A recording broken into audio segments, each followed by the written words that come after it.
Hey guys, and welcome back to the show where we talk about all things stock related. So, we look at different trading strategies, we look at what's happening in the market, we mention one and two stocks that you can consider adding to your portfolio.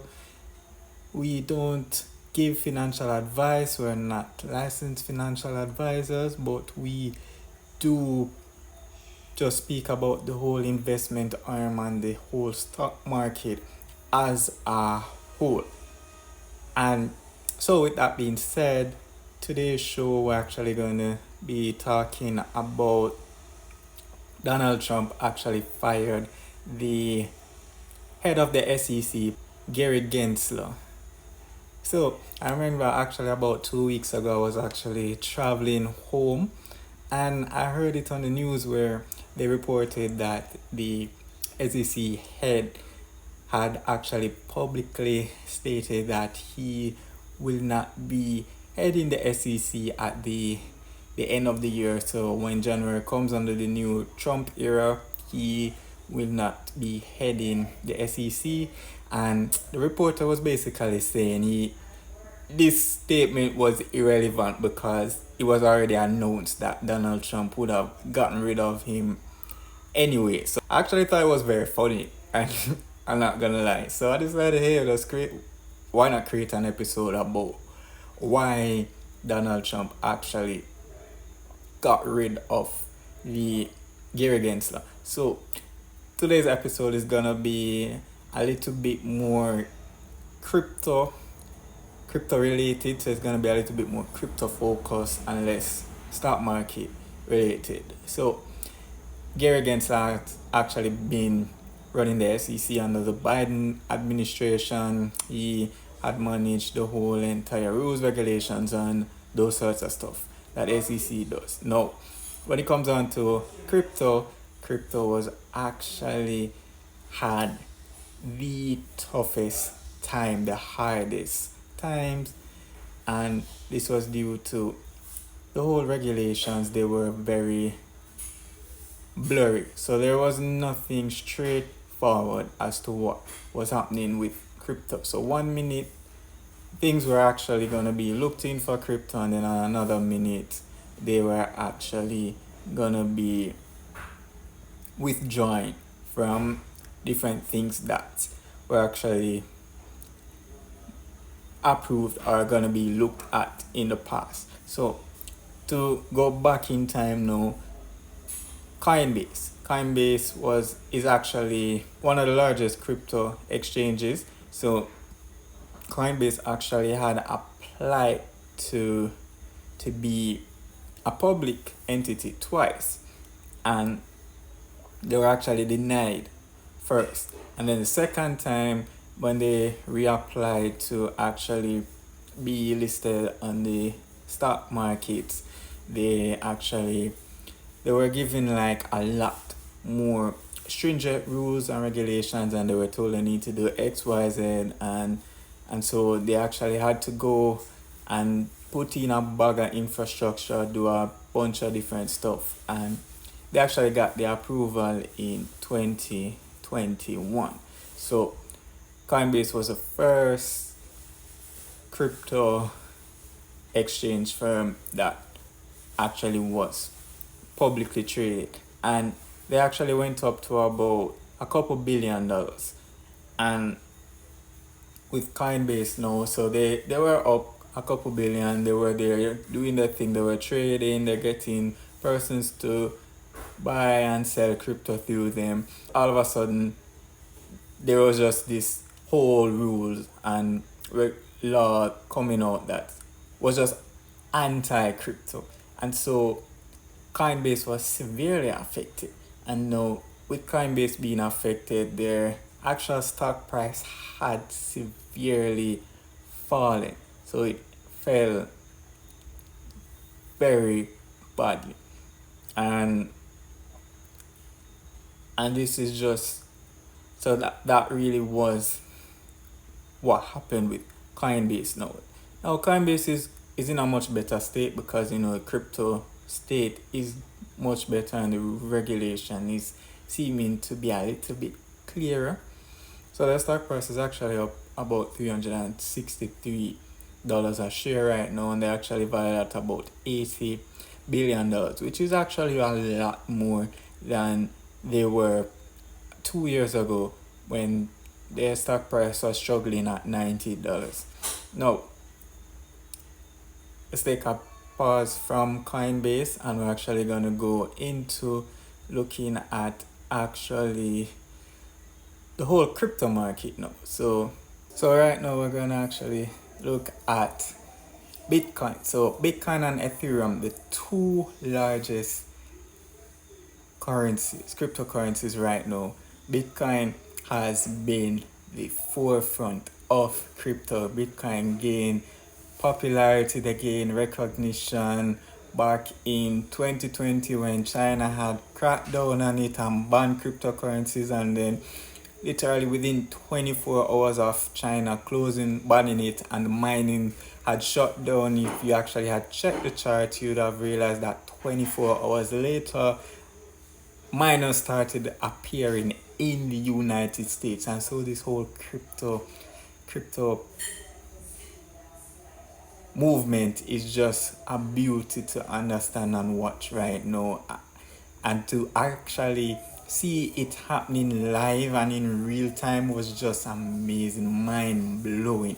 So Ethereum, a lot of persons consider it to be the S&P of the crypto industry. And so with Ethereum, what they do is they are the platform for many different coins right now. So Ethereum is a layer 1 coin, and so with Ethereum, a lot of crypto projects, a lot of new coins that are created actually started on the Ethereum platform. And so when it comes down to swapping and trading and all those sorts of stuff, majority of what happens in the crypto space was actually on the Ethereum platform. And this was all before and during COVID. So during COVID, there was actually talks that Ethereum was getting too expensive, and so other coins would actually have taken over. And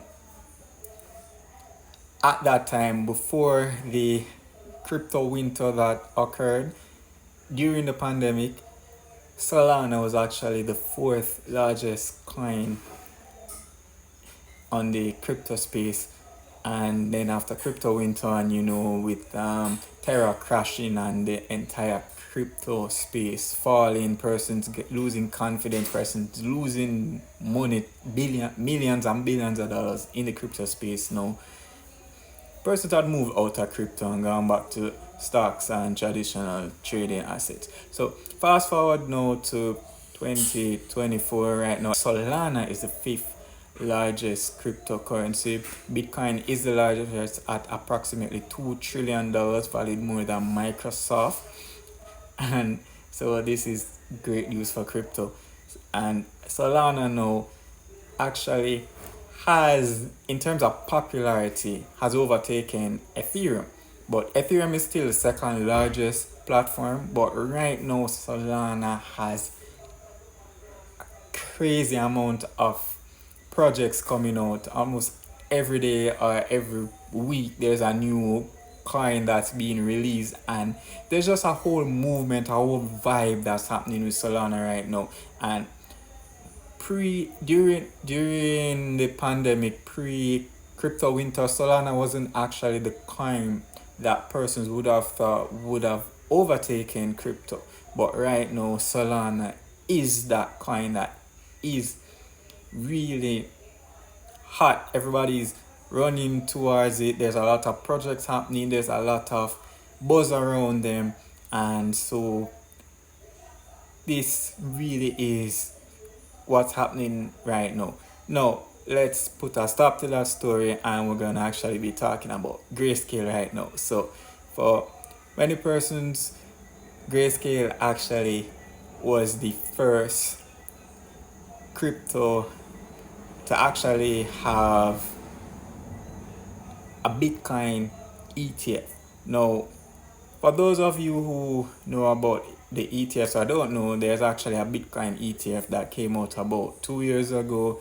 And so what had happened was Grayscale actually had this ETF created long before, and they had actually gone to the SEC to have this Bitcoin ETF be publicly accessible to investors. And they were shut down. About twice they were shut down. And fast forward 2022, all of a sudden 13 ETFs were approved. And as you know, Grayscale would have been within that 13. So BlackRock had decided they were going to create an ETF, and BlackRock is the largest actual asset manager in the world. They manage billions, probably trillions of dollars every year. And so they had announced that they were creating a Bitcoin ETF.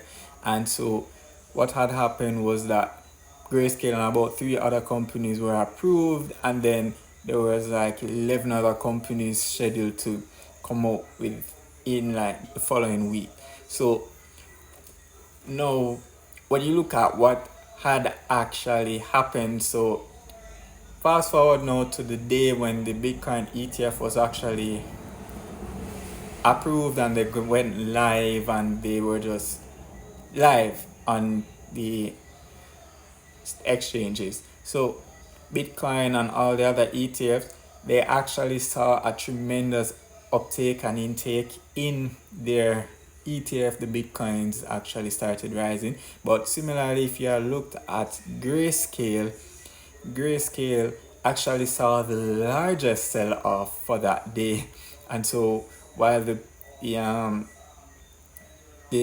great BlackRock would have gained about 1,000 or more Bitcoins, Grayscale actually was selling off over 500 Bitcoins for that day alone.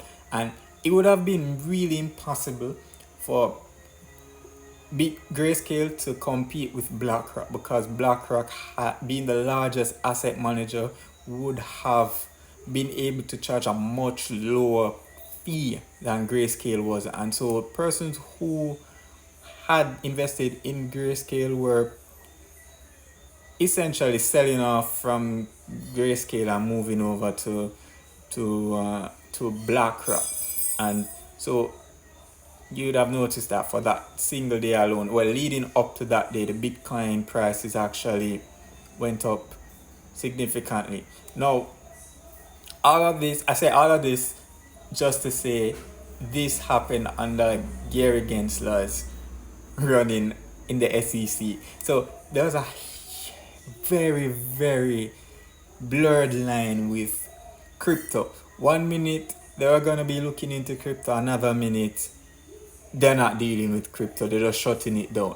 And there was just this back and forth, up and down, and the persons for crypto were really pushing it. And so crypto investors, crypto enthusiasts started to lose a light. They got a little bit dim and dull, because at the end of the day, you have an asset that you believe in, an asset class, and each time you take one step forward, you're getting pushed back. It's like 5 steps back, because every time you try to get this asset class more publicly known, more publicly accepted, just to have some clarity, there's a whole pushback happening afterwards. And 1 minute things will be looked into, another minute it's just shut down, no communication, no let's work together and see how we can best see fit how this will benefit us all. And even Bitcoin, about 2-3 years ago, they were trying to have it accepted in the United States, and then it was just banned in like San Francisco and other parts of the United States. And it was just crazy, like the back and forth, the uncertainty that was happening, and this would have added a lot to the volatility in the prices. Now, during Donald Trump's first stint as president, he was actually against crypto, but like any true entrepreneur and any real investor and businessman, what they do is they educate themselves rather than close their minds to an investment or an asset class entirely, which probably he would have done because he didn't know anything about it. So he didn't have any reason to be for it. But he actually had gotten educated. He would have known what the asset class is capable of, and he would have seen the vision, seen how it would have been better and how it can be better in terms of the environment, the financial system, how it can benefit consumers, customers, retailers, everyone alike. And so he had gotten educated, and so his campaign was around crypto, and this was a major talking point that he was known as the for crypto president. And he started showing up at different conferences like the Nashville conference earlier in 2024. And then when he actually became president, he announced he was going to get rid of Gary Gensler. So this was why the whole Gary Gensler coming out saying that he's stepping down once Trump takes office was really funny to me, and just I found so much comedy around it and hilarity. So now Trump has announced that he would like to have Paul Atkins as the head of the SEC, and Atkins actually was a commissioner under Bush's reign back in 2000, the early 2000s, so about 2004 to 2008. It was actually Paul Atkins was a commissioner, and he actually had created some crypto funds. He provided consultancy as to regulations around crypto. Just a little background story on him. And so Trump sees a lot of value in him. Trump sees him as someone who will actually benefit not just the SEC and the United States, but crypto enthusiasts and persons worldwide. So he would actually create laws that would better enhance the integration of crypto into the more accepted general modern society. And since Trump had announced Paul Atkins as the SEC, Bitcoin right now skyrocketed in price. So Bitcoin right now had hit that $100,000 price tag for one coin. So it's actually at about $100,000. And this data is on CoinGecko, so you can get that information from it. And so with Paul Atkins now tentatively to head the SEC, crypto is actually going to be more accepted. It's going to be more clear as to what is going to be happening for the asset class. It would be more mainstream. You possibly can go to more stores, and rather than pulling out your phone and you connecting your bank account, you could just connect your crypto wallet and you could pay directly with crypto, so you don't have to touch your actual cash at all. And so this is great news for crypto, and just great news in general to know that the United States is now more accepting and open to newer asset classes, newer investment types. And there still has to be a lot of caution, because a similar case had happened back in 2008, which would have caused the great financial market crash when the derivatives were actually created, and it really was just due to lack of knowledge and education, and regulators not wanting to be overly regulated and really hinder production and And so by not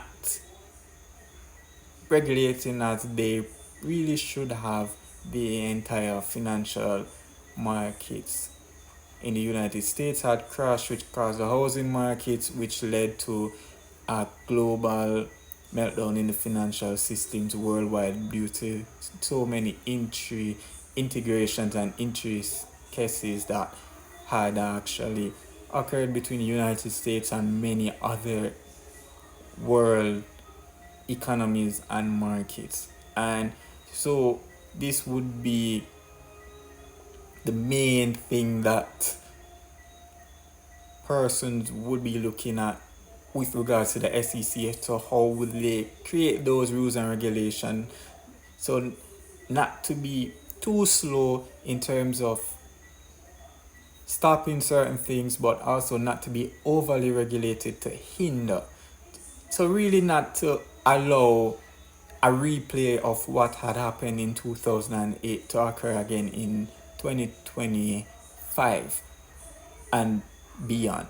So that's really it for today. So we will just have to continue to watch what happens during the coming year and beyond to see how this entire crypto space plays out, how the markets, how the regulations work, how the acceptance and the integration across society works. So that's all for today. So thank you all so much for tuning into this episode. If you like it, I ask that you give us a thumbs up or a heart wherever you consume this material.